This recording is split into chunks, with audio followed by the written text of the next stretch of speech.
मित्रों, शुक्र से संबंधित आज का पहला सूत्र इस प्रकार से। यदि किसी जातक या जातिका की कुंडली में शुक्र ग्रह यदि स्वगृही होकर या उच्च राशि के होकर बलवान होकर किसी भी भाव के अंदर बैठ जाएं,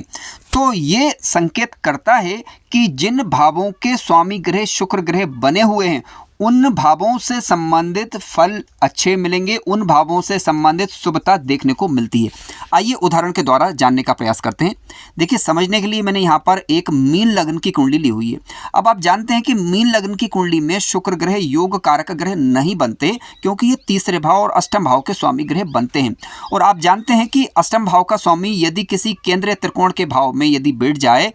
तो उस भाव से संबंधित शुभ फलों को बिगाड़ता है, जैसा हम जानते हैं। लेकिन यहाँ पर अब ध्यान देने वाली बात यह है कि क्योंकि शुक्र ग्रह उच्च राशि के होकर लग्न भाव के अंदर बैठे हुए हैं, तो इसका तात्पर्य यह हुआ है कि जातक पराक्रमी होगा, यानी जातक जो उस समय में मेहनत करेगा, पराक्रम करेगा, उसका लाभ जातक को जीवन काल के दौरान मिल पाएगा। इसके अलावा जातक को छोटे भाई बहनों का सुख शुक्र की दशा अंतरदशा के दौरान मिल पाएगा, यानी उनसे संबंधित या तो व्यवहार बढ़िया होगा या फिर उनकी सलाह पर या आप उनका सहयोग करें। ठीक है, यानी एक दूसरे के पूरक आप यहाँ पर मान सकते हैं कि छोटे भाई बहनों का सहयोग मिल सकता है। यहाँ पर छोटे भाई बहनों की आप मदद करेंगे, यानी शुक्र का उच्च का हो जाना लग्न के अंदर ये बताता है कि छोटे भाई बहन आपके लिए सहयोग करेंगे, इस बात की संभावना बनती है। हालांकि जब कभी भी छोटे भाइयों की चर्चा चल रही हो तो मंगल की स्थिति और बहन की चर्चा चल रही हो तो बुध की स्थिति जरूर चेक कर लीजिएगा। हालांकि यहाँ पर क्योंकि शुक्र ग्रह भले ही आकारक ग्रह बन रहा है, लेकिन ये उच्च राशि के होकर क्योंकि लग्नस्थ हो गए हैं, तो इसका तात्पर्य है कि जातक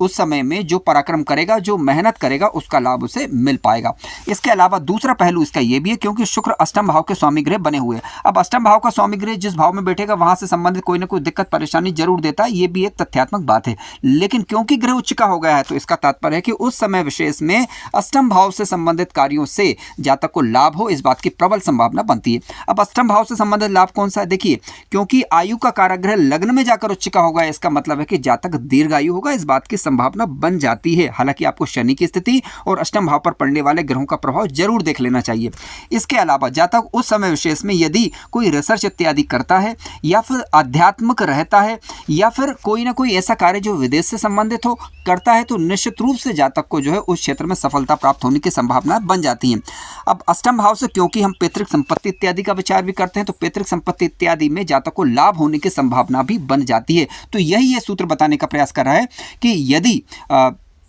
शुक्र ग्रह स्वराशि या उच्च राशि के होकर किसी भाव के अंदर बैठ जाएं तो उन भावों से संबंधित सुफल देखने को मिलते हैं। हालांकि यहाँ पर बता देना उचित है क्योंकि अष्टमेश होने के कारण व्यवहारिक रूप से थोड़ी बहुत परेशानी हल्की फुल्की रह सकती है, लेकिन यदि जातक पराक्रम करेगा तो निश्चित रूप से उसमें सफल हो जाएगा। मित्रों, आज का दूसरा सूत्र इस प्रकार से। यदि शुक्र ग्रह किसी भाव के अंदर नीच राशि के होकर बैठ जाएं तो शुक्र की दोनों राशियां यानी वृषभ राशि और तुला राशि जिन भावों के अंदर आएंगी उन भावों के फल कमजोर पड़ते हैं, यानी उन भावों से संबंधित दिक्कत या परेशानियां उस ग्रह की दशा अंतरदशा यानी शुक्र ग्रह की दशा अंतरदशा के दौरान आ सकती है, इस बात की संभावना बनती है। आइए उदाहरण पूर्वक इसे जानने का प्रयास करते हैं। देखिए, समझने के लिए मैंने यहाँ पर एक मेष लग्न की कुंडली ली हुई है। अब मेष लग्न की कुंडली में आप जानते हैं कि शुक्र ग्रह कुंडली के दूसरे भाव के स्वामी और सप्तम भाव के स्वामी ग्रह बनते हैं, यानी ये मारक ग्रह माने जाते हैं विशेष रूप से मेष राशि के मेष लग्न के अंदर। अब क्योंकि शुक्र ग्रह कुंडली के छठे भाव के अंदर नीच अवस्था के होकर बैठ गए हैं, तो इसका मतलब यह है कि क्योंकि ग्रह नीच का होकर बैठ, पहली बात तो ये मारक ग्रह था, दूसरी बात यह कि नीच राशि का होकर छठे भाव के अंदर चला गया है, तो इसका मतलब यह हुआ कुंडली का दूसरा भाव और कुंडली का सातवां भाव यहाँ पर पड़ गया कमजोर। क्या हो सकता है? देखिए, यदि शुक्र ग्रह का नीचत भंग ना हो और लग्न पर शुभ ग्रह का प्रभाव ना हो या लग्नेश मजबूत ना हो, तो ऐसी स्थिति में शुक्र ग्रह की दशा अंतरदशा के दौरान धन से संबंधित समस्याओं से विशेष रूप से दिक्कतें आ सकती हैं, क्योंकि यहाँ पर शुक्र धनेश बनकर छठे भाव के अंदर गए हैं। यानी धनेश का ऋण भाव के अंदर जाना तो वैसे भी ठीक नहीं, लेकिन क्योंकि ग्रह नीच राशि का होकर गया है तो निश्चित रूप से या तो कुटुंब से संबंधित परेशानियां या फिर जातक जातिका उस समय विशेष के दौरान अपनी वाणी का अनुचित प्रयोग कर ले, जिसके कारण समस्याएं जीवन काल के दौरान खड़ी हो जाना या फिर कोई ना कोई अड़चने आ जाना शुक्र की दशा अंतरदशा के दौरान, इस प्रकार की स्थितियां बन सकती हैं। इसके अलावा क्योंकि यहाँ पर शुक्र ग्रह सप्तमेश भी बन रहे हैं, तो वैवाहिक जीवन की दृष्टि से यदि देखा जाए तो नीच राशि का शुक्र ठीक नहीं कहा जा सकता, यानी कहीं ना कहीं वैवाहिक जीवन यहाँ पर कमजोर पड़ेगा, साझेदारी के कार्य यहाँ पर कमजोर पड़ सकते हैं। शुक्र शुक्र से संबंधित हम जिन भी चीज़ों का विचार करते हैं वो कहीं ना कहीं कमज़ोर पड़ सकती है, क्योंकि शुक्र यहाँ पर नीच राशि का गया है। अब देखिए यहाँ पर यदि मान लीजिए कि आपकी कुंडली में शुक्र ग्रह चतुर्थ भाव के स्वामी बन रहे हो, ठीक है, हो सकता है कि अलग अलग लग्नों की कुंडली के अंदर अलग अलग भावों के अंदर जो है ग्रह बैठा हुआ हो या अलग अलग भावों का स्वामी बन रहा हो। मान लीजिए आपकी कुंडली में चतुर्थेश बन रहा है शुक्र, तो इसका मतलब यह हुआ कि घर की सुख शांति भंग होगी, घर की सुख शांति से संबंधित कोई ना कोई दिक्कतें आ सकती हैं। यदि मान लीजिए दसवें से आपकी कुंडली के अंदर शुक्र बन रहे हो, ठीक है, या किसी भी भाग्य भाव के स्वामी बन रहे हो, आप देख लीजिए जिस भाव के स्वामी ग्रह बन रहे हैं, और शुक्र ग्रह यदि नीच अवस्था का होकर यदि छठे, आठवें या 12वें भाव के अंदर गया या तीसरे भाव के अंदर गया, किसी भी भाव के अंदर गया, तो उस भाव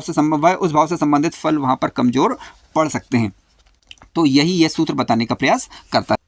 मित्रों, शुक्र ग्रह यदि किसी जातक या जातिका की कुंडली के तीसरे भाव के अंदर या कुंडली के छठे भाव के अंदर या कुंडली के 7वें भाव में या 9वें भाव में या कुंडली के 12वें भाव के अंदर शुक्र ग्रह बैठे हुए हों, लेकिन किस प्रकार के, पीड़ित होकर, यानी शुक्र ग्रह राहु से युक्त होकर बैठे हुए हों, या शुक्र ग्रह इन भावों के अंदर नीच राशि के होकर बैठे हुए हों, क्योंकि सामान्य या स्वगृह या उच्च राशि के शुक्र की बात यहाँ पर नहीं की जा रही है। शुक्र ग्रह यदि पीड़ित होकर, नीच राशि के होकर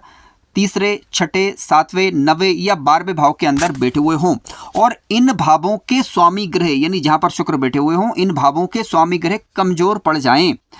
तो ऐसी स्थिति में कहीं ना कहीं दाम्पत्य जीवन में परेशानियों की तरफ ये संकेत करते हैं। आइए थोड़ा इसे विस्तार से जानते हैं। देखिए, शुक्र ग्रह यदि तीसरे भाव के अंदर बैठेंगे, क्योंकि तीसरा घर जो है, तीसरा भाव जो है वो पराक्रम का भाव है, मेहनत का भाव है यहाँ पर, ठीक है। शुक्र ग्रह यदि स्वगृह मित्रगृह होकर बैठे हुए हैं तो निश्चित रूप से जातक को पराक्रमी बनाएगा, जातक को भाग्य का लाभ मिल पाएगा। लेकिन यदि शुक्र नीच राशि का होकर थर्ड हाउस के अंदर बैठ जाएगा तो वैवाहिक जीवन में समस्याएं बनी रह सकती हैं, विशेष रूप से यदि सप्तम भाव कमजोर पड़ जाए, इसका स्वामी ग्रह कमजोर पड़ जाए। उसी प्रकार से शुक्र ग्रह यदि कुंडली के छठे भाव के अंदर बैठते हैं तो छठे भाव का शुक्र, क्योंकि रोग ऋण शत्रु वाला भाव है ये, यहाँ पर शुक्र नीच राशि के होकर ये पीड़ित होकर बैठ जाएंगे तो दाम्पत्य सुख कमजोर पड़ता है। हालांकि सप्तम भाव सप्तमेश की स्थिति जरूर देख लीजिएगा, यदि सप्तम भाव सप्तमेश कमजोर पड़े तो परेशानियां ज्यादा होती हैं। इसके अलावा शुक्र से संबंधित समस्याएं, रोग इत्यादि हो सकते हैं, इस बात की आशंका से भी इंकार नहीं किया जा सकता। हालांकि आपके जो भी प्रैक्टिकल अनुभव हो आप कमेंट्स के माध्यम से साझा कर सकते हैं। सप्तम भाव की यदि हम बात करें मित्रों, सप्तम भाव के अंदर तो शुक्र ग्रह वैसे योग कारक ग्रह माने जाते हैं, ठीक है, लेकिन हम बात कर रहे हैं क्योंकि नीच राशि के शुक्र की या पीड़ित शुक्र की बात कर रहे हैं, और शुक्र यहाँ पर इन सप्तम भाव के अंदर बैठे हैं तो सप्तमेश यदि कमजोर हो और शुक्र पीड़ित होकर बैठ जाए तो निश्चित रूप से कहीं ना कहीं दाम्पत्य जीवन में परेशानियों की तरफ ये इंडिकेशन मिलता है, और कहीं ना कहीं दाम्पत्य समस्याएं रहती हैं, ऐसा देखा गया है प्रैक्टिकल अध्ययनों के दौरान। उसी प्रकार से यदि कुंडली के तीसरे भाव के अलावा कुंडली के 6 और 7वें भाव के अलावा यदि 9वें भाव के अंदर यदि शुक्र ग्रह बैठते हैं तो देखिए 9वें भाव के अंदर शुक्र ग्रह यदि स्वगृह मित्रगृह या उच्च राशि के होकर बैठते हैं तब तो ये भाग्य में बढ़ोतरी करते हैं, कहीं ना कहीं भाग्य का लाभ जातक को मिल पाता है, विशेष रूप से विवाह के बाद भाग्योन्नति हो पाती है। लेकिन यदि सप्तम भाव का स्वामी ग्रह कमजोर पड़ा और शुक्र ग्रह नीच राशि या पीड़ित होकर यदि सप्तम भाव 9वें भाव के अंदर यदि बैठ गए, 9वें भाव के अंदर यदि बैठ जाते हैं, तब भी ऐसा देखा गया है कि वैवाहिक जीवन में परेशानियों का अनुभव जातक या जातिका कर सकते हैं। हालांकि अभी हम उपायों पर भी चर्चा करेंगे। शुक्र ग्रह यदि कुंडली के 12वें घर के अंदर बैठ जाते हैं, देखिए 12वें घर के अंदर शुक्र ग्रह वैसे तो अति विशिष्ट योग कारक ग्रह बनते हैं, क्योंकि हम बात कर रहे हैं यहाँ पर अब नीच राशि के शुक्र की या फिर पीड़ित शुक्र की बात कर रहे हैं। अब शुक्र को पीड़ित कौन कर सकता है? देखिए राहु ग्रह यदि बैठ जाए साथ में लंपट योग का निर्माण कर देगा, मंगल साथ में यदि बैठ जाए तो यहाँ पर ये भी ठीक नहीं कहा जाएगा, ठीक है। शुक्र ग्रह सूर्य के साथ बैठ जाएंगे तब भी कहीं ना कहीं शुक्र को ये खराब करेंगे। तो ऐसी स्थिति में यदि 12वें घर के अंदर शुक्र पीड़ित होकर या नीच राशि के होकर बैठे हुए हों तब भी ये दाम्पत्य जीवन में कहीं ना कहीं समस्याओं की तरफ इंडिकेशन देता है। लेकिन मैं फिर भी ये कहना चाहूँगा कि आप सप्तम भाव पर पड़ने वाले ग्रहों का प्रभाव और सप्तमेश की स्थिति जरूर चेक कर लीजिएगा, इसके बाद ही इस संदर्भ में कुछ कहा जा सकता है। अब शुक्र मान लीजिए कि आपकी कुंडली के अंदर यदि खराब फल दे रहा हो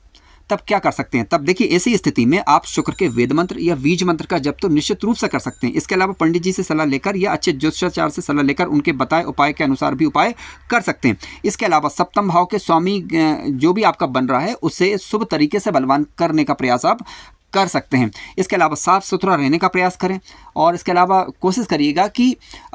अच्छी चीज़ों का सेवन आप करें, ठीक है, अच्छे माहौल में आप रहें, ठीक है, साफ सुथरे ढंग से रहें तो निश्चित रूप से शुक्र ग्रह जो है अच्छा होने लगते हैं, या कम से कम खराब प्रभाव जो दे रहा है तो उसमें तो कमी आती ही है।